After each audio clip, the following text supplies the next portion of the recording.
The Combine is officially underway on the field in Indianapolis, and there were some big fellas moving today at Lucas Oil Stadium. I'll be diving into my day one winners from a Seahawks perspective coming up next year on our Thursday edition of Locked On Seahawks. You are Locked On Seahawks, your daily Seattle Seahawks podcast. Part of the Locked On Podcast Network, your team every day.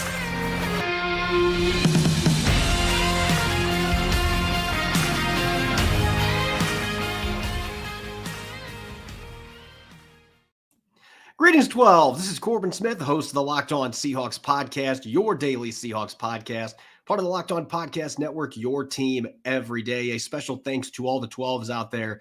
Thank you for making Locked On Seahawks your first listen 5 days a week. Whether you're listening in Spokane, Washington, or Toledo, Ohio, the first day of on-field workouts going down today at Lucas Oil Stadium for the 2024 NFL Combine. And there were some big dudes that were moving faster than you would think is natural. Some real winners in today's contest on the field. Tons of drill work. Defensive linemen, ends, linebackers. I'm going to be looking at the big winners at all those position groups. And with free agency now less than 3 weeks away, we'll be diving into my rankings, all 17 restricted and unrestricted free agents for the Seahawks. Who should be the top priorities for John Schneider and company to bring back in 2024? It's a jam-packed episode brought your way by FanDuel. Make every moment more. Right now, new customers get $150 in bonus bets with any winning $5 bet. That's $150 if your bet wins. Visit FanDuel.com/locked-on to get started. Now for your lead story here on our Thursday edition of Locked On Seahawks. Even though the Combine has been going on for a few days, we had yet to see any players hit the field for what some people call the Underwear Olympics. Obviously not real football being played, but still there's a lot of value to the on-field workouts at the Combine, and we got to see defensive tackles, defensive ends, edge rushers, and off-ball linebackers participate in their athletic testing and on-field drills today. As is the case each and every year, you're going to have a handful of guys that just stand out above the rest of the group. And this year in particular, I've got to start with the player that had easily the best day at any position group. And he's a guy that's kind of been on my radar because the production's been there. He played for a really good Florida State defense last season. He started his college career at Western Michigan, dominating in the MAC.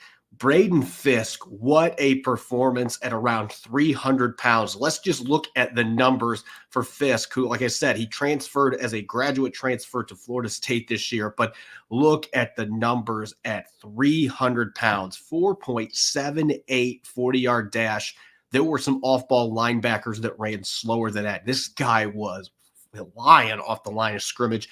33.5-inch vertical jump and a 4.37 second short shuttle. That's faster than what Aaron Donald ran the short shuttle in coming out of Pittsburgh. And oh, by the way, this guy weighs about 15 pounds more than what Aaron Donald did at the Combine. I'm not saying that he is the next Aaron Donald, but this is not a guy that is coming into the Combine who is a relative unknown and didn't have production. He had 6 sacks last year for Florida State, a team that felt it should have been in the college football playoff, and then the quarterback injury stopped that from happening at the end of the season. But this guy was a monster in the middle. You can see this athleticism on his game tape, his ability to penetrate gaps and fly past blockers. He's got power, explosiveness. So all this stuff that was put on display today, I didn't think he was going to test this well, but he might be in this discussion now to be a late first-round pick because the year before at Western Michigan, he had 6 sacks and 12 tackles for loss. So he is not a one-year wonder. He is not a small conference wonder that feasted on poor competition. Look what he did at Florida State. He had a very good week at the Senior Bowl as well. So Braden Fiske has made as much money as anybody in this pre-draft process and certainly had an impressive day in Indianapolis. Staying on the defensive line, I got to go with another player that is kind of hovering under the radar a little bit coming out of the ACC conference. And this player has been that slow but steady progressor the last couple of years on Clemson's defensive line, and that's Rook Orororo. And this guy is a former basketball player. He's a little over 300 pounds. He has really quick feet. You can see the basketball background. It was demonstrated today with him going through the bag drills, just really swift with his feet for a man of his size. And he ran a 4.9 40-yard dash, not quite as fast as what Fiske did, but that's still flying for a 300-pound defensive tackle. 32-inch vertical jump, so he can get off of the turf and he can shoot himself up. Explosiveness, unlike very few defensive tackles in this group, and a 9-foot 8-inch broad jump. So those jumping drills, you get to really see the explosiveness these athletes provide. He's another player that you could see this if you watch Clemson this year. He was a third-team All-ACC selection, and he's still figuring out the game. He has been playing now for 7 years. He was late to football in high school, but he gradually figured things out at Clemson. The fact that he was able to play significant snaps as a true freshman when he had 2 years of high school football experience, that shows you what you need to know in terms of his athleticism. He's really learned how to use his hands, but this is going to help him, I think, be a second-round pick. Probably not going to climb into the first-round discussion, but I could see him in the second, at latest early third, because of his football IQ, his athleticism, and the fact that he's become a technician after having minimal experience. So those are two players in the interior that I felt like really helped themselves out today with the on-field workouts. As for the edge rushers, I'm going to have two totally different style players that are going to be my winners. And this first one I already thought was a top 15 pick.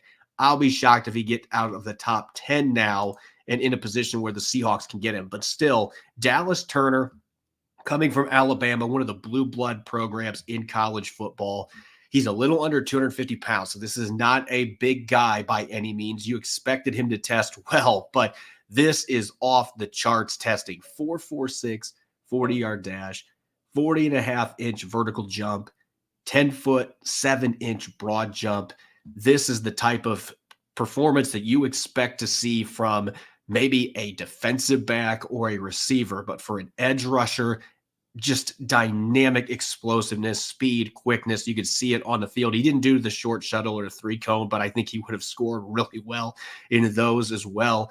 This was an excellent performance that just solidified his standing in my mind as a top 10 draft pick. And again, Seattle picking at number 16, I think they're going to be hard-pressed for him to fall into their lap. It's maybe not viewed as the biggest need, but if Dallas Turner does slip to number 16, that's one of those you say, we're just drafting the best player available. And I think this guy is clearly one of the top 10 players in this draft class, and he just solidified it with a scintillating workout. On the other side of the coin, this is what's interesting. A former teammate of Braden Fiske, who I talked about a few moments ago, I'm just envisioning a defensive line in the MAC with Braden Fiske and Marshawn Kneeland, because it happened for 3 years. These guys played together on that defensive line for the Broncos. And Marshawn Kneeland was one of my big winners in the interview process. Just me personally, I thought he was a fantastic interview. His football IQ was off the charts. And I think the testing that you saw from him today at 6'3", over 260 pounds with 34-plus-inch arms, this guy has great agility for a player of his size. 40-yard dash at 4.75, that's respectable. That's not the fastest you're going to see from a guy at that size. He's not running like Jadeveon Clowney did coming out of South Carolina, not running in the 4.5s, but 4.75 at that size is pretty good. Where this guy blew my mind was the agility drills. A 4.18 short shuttle. That was faster than Penn State's Chop Robinson, who coming into this many thought was going to put on a show. And he had a really good day, but not as good as Dallas Turner. And I think when you look at the size of Marshawn Kneeland, how lengthy he is, those long legs, for him to change directions that quickly is impressive. At a 7.02 second 3-cone drill, that was the fastest among the edge rushers that participated in that drill, almost a sub 7 second at 6'3", 263 pounds. And again, he and Braden Fiske, they played on the same defensive line at Western Michigan. So I think when you look at this group, there were some other guys that had really good days too, but I felt like in this case, Fiske, Aurora were the two defensive tackles that I thought gained the most from their workouts today on the field. Fiske just looked like a different dude out there compared to the rest of the defensive linemen. He was on a whole other level. Dallas Turner confirmed that he's a top 10 talent athletically, and you see it on film with him as well. He also has really long arms for a player of that size, 85-inch wingspan. So he helped himself out with those measurables. And then I think you got to include Marshawn Kneeland here as a player who isn't going to get you a ton of sacks, never had more than 4.5 sacks in his career in a season in college, but he had 28 tackles for a loss and he's just a physical run defender that plays with a relentless motor. So he is a guy that I could envision being a day 2 selection. Now, maybe early day 3, but he tested better than I expected to go with the size and the length metrics he's got. I think this is one of the fast rising prospects. And oh, by the way, he played pretty well in Mobile at the Senior Bowl as well. When I come back, I'm going to shift from the D-line to off-ball linebacker, which clearly is going to be a major area of need for the Seahawks, assuming they're going to lose at least one of the players that started for them there this year in free agency. We'll get to that up next with the big winners on off-ball linebackers coming up next on our Thursday edition of Locked On Seahawks. Locked On Seahawks is sponsored by BetterHelp. What's the first thing you'd do if you had an extra hour in your day? For me, if I had a little more time, I'd squeeze it in for painting and creating artwork. The best way to squeeze that special thing into your schedule is to know what's important to you and make it a priority. Therapy can be helpful getting the things that you want and having more of it. BetterHelp Online Therapy will assess your needs and can match you with your own licensed professional therapist in less than 48 hours. Therapy has worked wonders for me over the last year, dealing with some health issues in my family. Having someone in your corner to guide you when you're struggling to navigate obstacles can be invaluable. If you're thinking of starting therapy, give BetterHelp a try. It's entirely online. They've designed it to be convenient, flexible, suited to your schedule. Just fill out a brief questionnaire to get matched with a licensed therapist and switch therapists anytime for no additional charge. Learn to make time for what makes you happy with BetterHelp. Get 10% off your first month at betterhelp.com/lockedon. That's 10% off your first month of online therapy at betterhelp.com/lockedon. You're listening to the Thursday edition of Locked On Seahawks. This is your host, Corbin Smith. A special thanks to each and every one of the 12s that are listening in. The show being done live from Indy here at the Combine, my hotel near the Combine. And it was an eventful first day at Lucas Oil Stadium. Defensive ends, defensive tackles, and off-ball linebackers. Going to shift the attention to the off-ball linebackers here. And this is a group coming in that, admittedly, based on what I've looked at film-wise, I don't think it's one of these stronger position groups in this year's draft. There's some exciting players, there's some talent, but there isn't a ton of depth. What I can say, though, after watching today, you've got some really athletic specimens in this linebacker group. So I certainly think you've got some athletes. The question's going to be, which one of those guys do you view as a potential starter in the NFL? Because there's some inconsistencies with production on film. There's not a lot of guys in this class at this position that have proven consistently over multiple years that they are plus run defenders, can play in coverage, and can also rush the passer. There have been a few exceptions to that, though. As far as the winners, I'm actually going to go a little different route than some of the other people I've seen out there as far as who I thought won today with off-ball linebackers. And I'm going to mention a guy who's already been climbing up my personal draft boards, who didn't get invited to any of the major all-star games, but he had really good production for the Temple Owls, and that's Jordan Magee. I loved what I saw. And if you see the picture on YouTube, those of you watching on YouTube, this guy is yoked. He is in incredible shape. He ran a 4.55 40-yard dash, so a blistering 40-yard dash time. He tied for the fastest 10-yard split, which that is really what matters to me with these linebackers. Getting downhill, 1.54 seconds, and a 35.5-inch vertical jump. This guy just looked like an elite athlete, even compared to all these other elite athletes that are out there on the field at the linebacker position. And the other thing that I loved about this kid coming in, I needed to see the athleticism in the testing that I saw on film. He's kind of been a hovering under the radar prospect to this point, but he averaged 83 tackles per season the last 2 years. He had 8 sacks combined in the last 2 years. He had 4 pass breakups last year. This guy can cover. He can get downhill and hit people. He plays bigger than his size. He's got relentless physicality.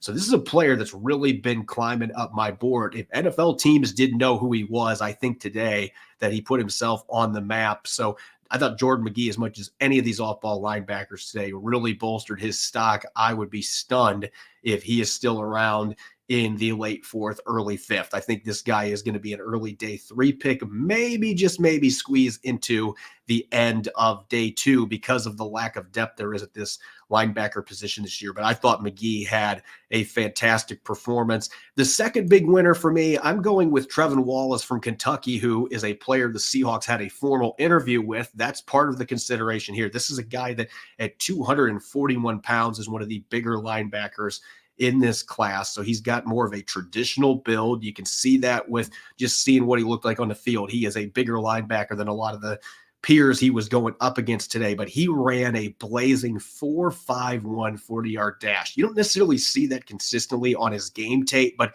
he showed that he can book 37.5-inch vertical jump and a 10-foot 7-inch broad jump. So he had as good of an athletic testing day as any of these off-ball linebackers did. I felt like watching the fluidity in the on-field drills that Jordan McGee had a little bit of an edge there, but Wallace in the athletic testing dominated. This is a guy that had 80-plus tackles and 5.5 sacks this year, playing in the SEC for the Kentucky Wildcats, and he only played 3 years. He's an early entrant, one of the few of them in this draft class, so this may have solidified him as a third-rounder, early fourth-rounder. I expect that to be the sweet spot for him, but he definitely had a solid day.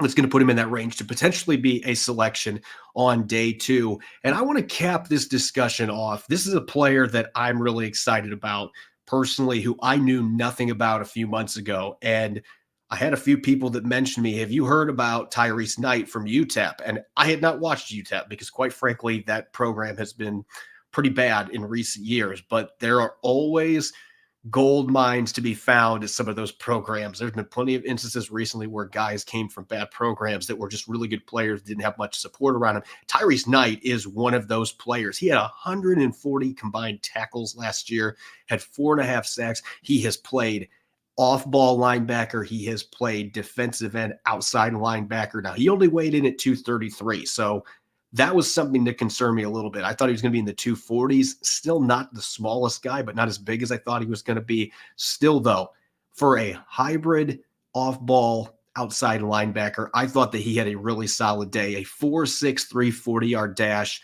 1.54 10-yard split. So he didn't have quite as fast of a 40-yard dash as what McGee did, but he tied him for the fastest 10-yard split. So you could see the acceleration, the burst off the line of scrimmage is elite for a player that is still bigger than some of the other linebackers he was going up against, and a 9-foot 11-inch broad jump showing some explosiveness in the top 5 for off-ball linebackers. And the fact that he has played multiple positions, and oh, by the way, he had 14 pass breakups in the last 3 years at UTEP. He has proven himself to be a really good cover linebacker.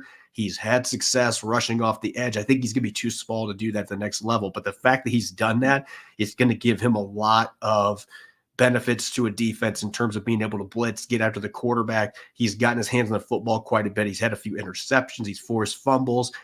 This was a guy that was a late add-on to the Senior Bowl roster, and he had a pretty good week in Mobile. So he has been an ascending prospect, another guy who probably was just going to go undrafted. Now I would expect middle of day 3 that this player is going to get drafted by a team that's looking for an off-ball linebacker that has some versatility, can play special teams.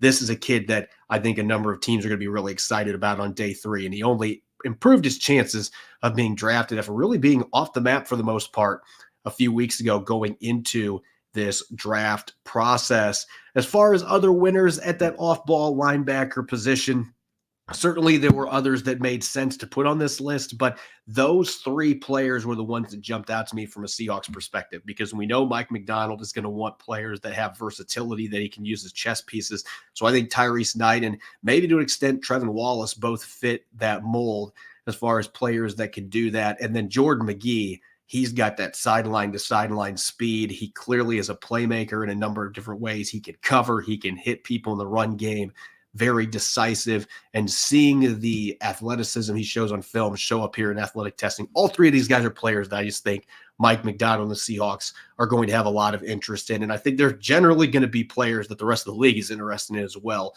Certainly helped their stock. Up next, I'm going to shift away from the combine talk for a few minutes because we're less than 3 weeks away from free agency. We've had a chance to look at a number of Seahawks free agents individually, but now that we have a better idea what the draft class looks like and where things stand heading towards free agency, I'm going to rank all 17 of Seattle's restricted and unrestricted free agents. I'll get to that here in a few minutes here on our Thursday edition of Locked On Seahawks. This episode is brought your way by FanDuel. Get buckets with your first bet on FanDuel, America's #1 sportsbook, because right now new customers get $150 in bonus bets with any winning $5 bet. That's $150 if your bet wins. Bet on all your favorite NBA players and teams with quick bets, such as who's going to make the first basket of the night. Live same-game parlays, including Jason Tatum and Jaylen Brown, to each score 25 points for the Celtics, and exclusive props, such as when LeBron James is going to score his 40,000th point, and more. Just visit FanDuel.com/lockedon and shoot your shot. FanDuel, official sportsbook partner of the NBA.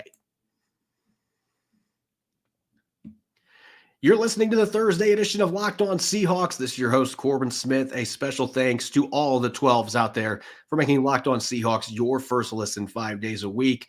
We greatly appreciate it. And make sure to check out Locked On's first ever national sports 24/7 streaming channel. Locked On Sports Today is here for your 24/7 coverage of the top sports stories, local experts of Locked On, plus our national shows covering every league, and it's accessible on YouTube. Go to Locked On Sports Today on YouTube and subscribe to the first ever national sports 24/7 streaming channel. Shifting gears away from all the activity here in Indianapolis, the Seahawks have other things going on behind the scenes instead of just focusing on prospects. Obviously, that is the big part this weekend, but there's a lot of discussions going on behind the scenes.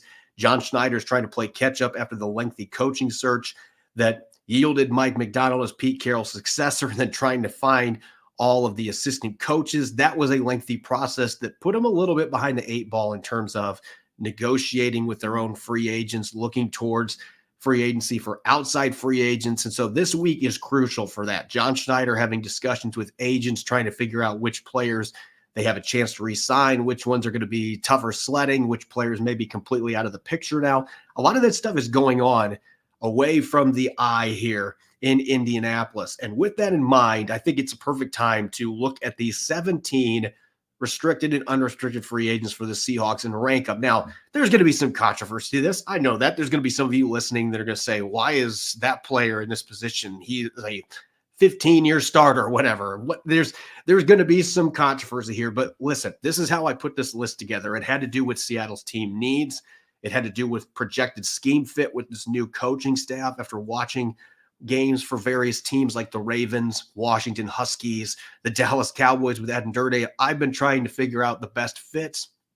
Cost obviously is going to be a huge factor in this, and the players returning at the position, as well as this year's draft class. Which areas may they be able to fill their holes on their roster easier in this year's draft class? So all of those factors are things that I'm going to consider here in this. Let's get started here from number 16 down to number 11. These are my bottom, I don't want to say bottom feeders. All these guys have made it in the NFL, but these are the guys on Seattle's list that I don't feel like are going to be top priorities. And I'm going to start with a guy that I believe is a Hall of Famer, Jason Peters. I doubt he's even going to play this next season. I thought that, though, this past year. He seems to still want to play, but the Seahawks should not have any use for him at this point. Abraham Lucas, they're hoping is going to be healthy. They've got some other young tackles in McClendon Curtis and Raekwon O'Neal that they're excited about. Last year, they just didn't feel like they were ready to be dressing for those weeks. But those are guys that I think that the Seahawks are going to be giving some opportunities here. And, of course, they've got Stone Forsythe. If they want to keep Jake Curhan as well, he's an exclusive rights free agent. So they have options there. And this is a really good draft class at tackle. So great career for Jason Peters. I do not expect that he's going to play another game in Seattle. The next couple of guys on here are veterans that have been serviceable, Artie Burns and Mario Edwards. Burns comes in at number 16 just because Seattle's got so many corners on their roster that are younger players. I just anticipate at this point, Artie Burns is the player that Pete Carroll really liked. Pete Carroll's no longer the head coach. I just don't see Artie Burns being back. And Mario Edwards, he's another guy that Pete Carroll brought in late in the free agent process. He gave the Seahawks a lot of good snaps, particularly in the first half of the season. Maybe he ends up coming back late in free agency this time around if Seattle needs to add some depth. But this just doesn't seem like a player that's going to be a top priority, especially with Seattle having a chance to potentially add some quality defensive linemen early in the 2024 NFL draft. He would be an after draft signing. Again, I just don't see him being a priority at all for the Seahawks. As for the next four on here, I've actually got Devin Bush coming in at number 14, even though I think the athletic profile matches what Mike Macdonald likes at linebacker. I just saw way too many plays when he played late last season where he wasn't able to get off blocks or he got himself in a poor position against the run. When he gets to guys, he's as good of a tackler as you're going to find. But I just haven't seen the rookie Devin Bush anything close to it here the last few years after that ACL injury. And I just don't see him being a priority. And the same would go for DJ Dallas. I think the special teams value that could make it, that they could bring him back. He's been a better kick returner and punt returner, I think, than some fans realize. And he actually got a few all-pro votes this year for that. And I thought he was pretty solid, but they've got Kenny McIntosh who they still want to see. This is a draft class. I could see the Seahawks drafting another running back or signing one undrafted to bring into the fold. I just don't think from a priority standpoint with the running backs they already have on the roster, this is going to be one that they're going to be throwing much money at. And I'm thinking that there's a chance Jay Harbaugh is going to want a more explosive kick returner at this point. And the last two on my list here, John Radigan and Phil Haynes. Radigan is a restricted free agent. He's a really good special teams player. That's why I have him ahead of a few of these other guys on this list that have played more snaps in offense or defense. But that's what he is. He's a special teams player. I don't see the Seahawks giving him a tender of over $2 million. I think they're going to try to give him a cheaper contract to bring him back and be one of the focal points on special teams. And Phil Haynes coming in at number 11. I liked what I've seen in spurts from him when he's been healthy. The injuries have just been an issue. He could come back as a depth piece near veterans minimum, and I think he loves Seattle. That's a possibility, but Seattle's got a couple other offensive linemen that I just think are going to be a higher priority than bringing him back, especially with all the injuries he again dealt with this last season. Moving into our middle tier now, as far as free agents go for the Seahawks, at number 10, I decided on Darrell Taylor, and the reason that I've got Taylor this high, there's going to be some fans saying he can't defend the run, not worth giving a tender. Listen, the pass rushing production is still there. You're talking about a guy that has been able to get sacks, even though he's been inconsistent with how he's gotten it done. He really gets on hot streaks, and then he'll go several games without a hit or a sack. But this is a guy that I could see Mike Macdonald at a little over $2 million on a original round tender. I could see Mike Macdonald having some interest in seeing if he can find a way to maximize his skill set as a situational pass rusher. That's still a pretty cheap price. If you could get 7 or 8 sacks out of him, that's $2+ million is spent well. So I'm still going to put him in this second tier. And I think that he's probably a restricted free agent that has a chance to get a tender potentially. And up next at number 9, Drew Lock. Listen, I know there's going to be 12s out there who feel like, look, the Seahawks won it back. They clearly made that evident with their conversations they've had, the responses they've had in press conferences. This is going to be a tough one, though. If Drew Lock gets an offer for $5 million or something from another team, I just don't know that the Seahawks can afford to do that. So as good of a backup as he is, I think he's more valuable to the Seahawks as a backup than he is other teams as a backup. We'll have to see if any other teams provide him a better opportunity, because if that happens, I just don't see the Seahawks in a position where they can afford to up the ante financially to sign a backup. So I think he's important. We got to see what he could do winning that game on Monday Night Football in Philadelphia. I don't see the Seahawks suddenly making him a starter, though, for him this year. As a backup, the price tag is really going to be the biggest issue. So I've got him at number 9. Next couple of guys on my list at 8, I've actually got Mike Jackson as the most valuable restricted free agent. And there's a couple reasons why. You've got Reek Woolen and Devin Witherspoon at the cornerback spots. Those are your 2 starters. But if Witherspoon's going to be playing in the slot, Mike Jackson played well late last season. I thought he was solid as a starter the year before. And an original round tender, a little over $2 million. I could see being reasonable if he's going to play starter snaps. Now, Trey Brown is still in the mix there too. Maybe Brown ends up being the starter, but I thought Mike Jackson played really well late last season. And at that price tag, I think it's worth keeping him around. If you can re-sign him at a cheaper price, I think he's more valuable to the Seahawks than he is to other teams. Maybe that's a risk the Seahawks are willing to take. But Mike Jackson is a better football player than a lot of people realize. As for the next couple here, at number 7, I've got Noah Fant. It's not because I think Fant's the 7th best player in this list. There might be a few guys on here that maybe are not quite as good, but I look at the situation in Seattle. He just hasn't had the targets. Now, maybe that changes with Ryan Grubb, but we just haven't seen him live up to that first-round billing since the Seahawks got him. There's been flashes. He's been very inconsistent, hit and miss with production. Not all of that is on him. I just have a feeling that Noah Fant, there's a little extra addition here. What the player wants, I just don't know that he wants to come back to Seattle. So right now I've got him coming in at number 7 on my list. And then Evan Brown at number 6. He can start at center. He can start at guard. I think he's a really good swing guy to bring back. And you had to pay him a little bit over $2 million last year. I think for a guy that could potentially compete for a starting job, at least a swing guy, that would be good value, especially if you've got a rookie coming in.